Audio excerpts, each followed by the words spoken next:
guys, it's me Chrissy and it's so hot right now.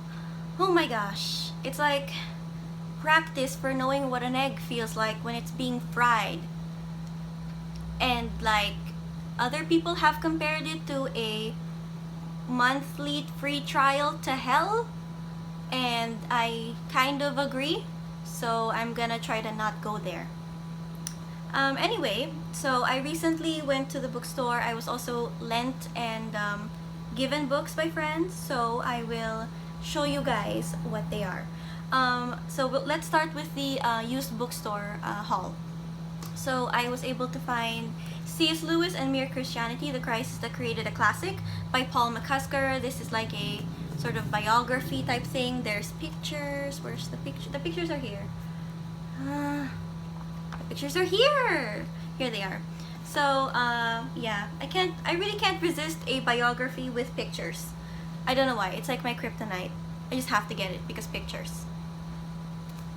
And then I found Lillian Hellman's Pentimento, which is actually very interesting because I was thinking about her the other day, and as I was browsing through the stacks of books, I found her and I did a little happy dance at the bookstore.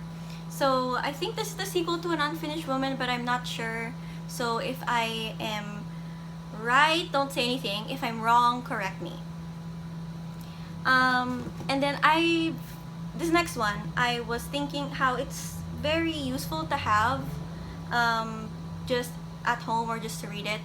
But at the same time, like no one was getting it, so I was like, should I get it? Because no one's getting it. Like, don't they know the importance of this book? So I bit the bullet because I was stressed, and then I got it, and that is Literary Outlaw, The Life and Times of William S. Burroughs by Ted Morgan, which is another biography, and it was rated 4 point something on Goodreads, so I'm pretty sure it's good. And so there's also pictures in here, and of course it's about William S. Burroughs, the guy who wrote Naked Lunch, and what else did he write? I know besides Naked Lunch, there was another thing. So it seems really interesting and I really want to get to it, and it's just really nice and floppy, so yeah. And then last but not least, from the used bookstore, I was able to find the Rum Diary by Hunter S. Thompson in the Johnny Depp face cover edition. I have not seen the movie, but I know that it's Hunter S. Thompson. I've been wanting to read him ever since Dane from Dane Reads did this 5 author facts about him, and I can't keep getting it out of my head when the author, Hunter S. Thompson, was running for a political office, and he shaved his head so that he could call his opponent my long-haired opponent, and that has stuck in my head for like the longest time, and I don't know why. It's like LSS but a fact. So yeah, the Rum Diary. And then onto the not used bookstore, I found this really cute little collection of speculative fiction for young adult readers, fantasy, science fiction, and others, by a father and daughter duo, Dean Francis Alfar and Sage Alfar. It's called Stars in Jars, and it's so cute, and the cover is just so pretty. So, and it's very, very tiny, so I'm pretty sure I can get to this whenever I want to, and it should be a quick read. And as Winna mentioned in her final video, which I'm really hoping she comes back sometime soon because like I miss her already, I got Dead Balagtas, and it's all in Tagalog. So if I don't know a word, I'm going to be messaging her nonstop as I read this. So girl, be prepared.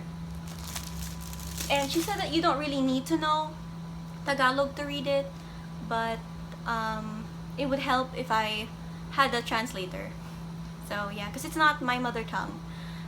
So I know some words, but I can't really speak fluently in Tagalog.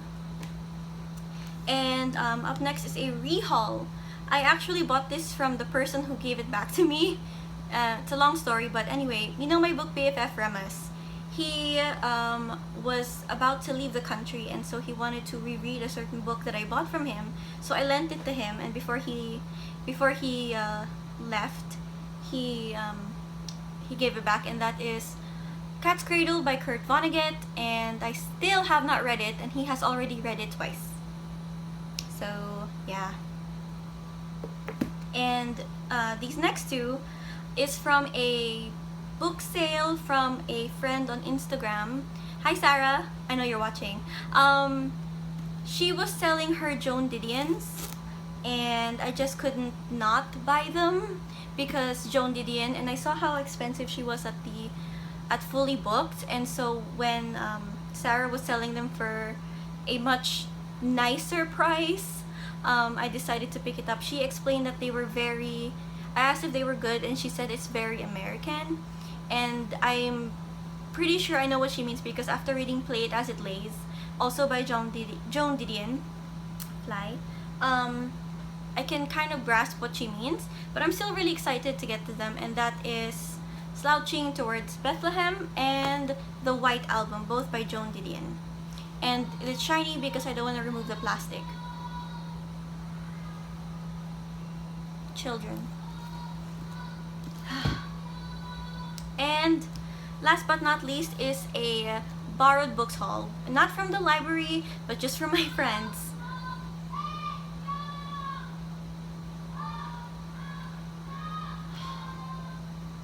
Oh my gosh. Okay, I really do not want to read this. I didn't request to borrow it. It was just shoved to me. So it's just gonna be a display piece for all intents and purposes. That's The Shining by Stephen King. I'm not reading this. I have not seen the movie, but I did watch Ready Player One, and there is a scene there that features this. I don't care if it's a spoiler right now, but I am done. That's it. That's all I want to know. I don't do horror. I cannot do horror. It's just not gonna work. No, like no. Like I already read The Haunting of Hill House by Shirley Jackson. Like I'm good for life. And from one of my best friends, Hannah, she lent me Adulting: How to Become a Grown-Up in 468 Easy Steps. So I'm super excited, and she also said that there were really cute drawings in here, like this really cute one of a shark. And she said she was reading this in like the subway in New York, and she's like, how weird would it be if someone just looked over her shoulder and there were these cute drawing of a sloth and a panda, and they're gonna be like, what on earth is she reading, you know? But this actually seems really fun, so I'm not gonna say I can't wait to get to it because I really don't want to get to it, but at the same time, like, a little how-to couldn't hurt. And from my book BFF Remus, one of these I bought him, the other one was lent to me. So the one I bought him was, I've already hauled it on this channel, so this is kind of like a rehaul, and that is Norse Mythology by Neil Gaiman. This was a big deal, and I heard semi-disappointed things about it.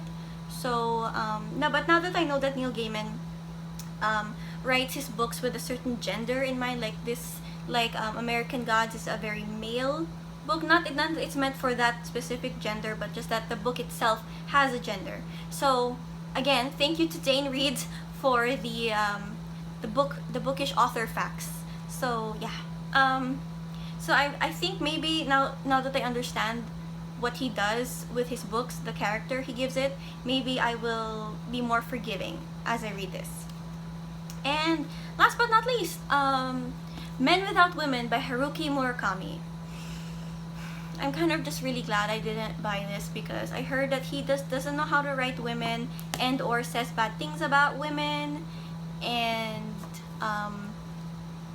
because I read his what I talk about when I talk about running, and then I kind of saw just a little bit of it. So yeah, so that's it. Those are all the books I bought, borrowed, rehauled. Thank you guys for watching. Thank you for sticking around. If you want to discuss anything about these books, please feel free to leave a message down in the comments below, and I will see you guys next time. Bye.